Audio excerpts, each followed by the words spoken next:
71 যদি দেখতাম এতদিনে রাজাকার হয়ে যেতাম। আল্লাহ আমাদেরকে বাঁচাই দিছে, আল্লাহর মেহেরবানি, ঠিক কিনা বলেন?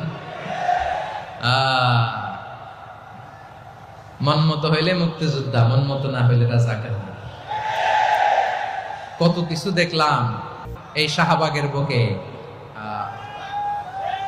আল্লাহ, 71 সালে দেখি নাই, আমরা শুনেছি পাক হানাদার বাহিনী জিজ্ঞেস করত মুসলিম না অমুসলিম চেক করার জন্য, বলতো কালেমা বল, কালেমা বাতাও। তো যারা কালেমা বলতে পারতো পাকিস্তানি বাহিনী নাকি ওদেরকে ছেড়ে দিত, শুনেছি। তো একজনকে, এক বাঙালিরে পেয়ে তার মাথার মধ্যে বন্দুকের নল ধরে বলতেছে কালেমা বল সালে, কালেমা বাতা, কালেমা বল। তো ভয়ের চোটে এই দোয়া পড়া শুরু করছে। ও পড়তেছে লা ইলাহা ইল্লা আনতা সুবহানাকা ইন্নী কুনতু মিনাজ জালিমিন। পাকিস্তানি বলে সালে ইয়ে তো মুসিবত কা কালেমা है।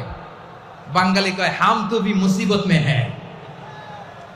পাকিস্তানি বলে বেটা কোন দোয়া বললি, এটা তো মুসিবতের কালেমা। কয় আমিও তো মুসিবতে আছি।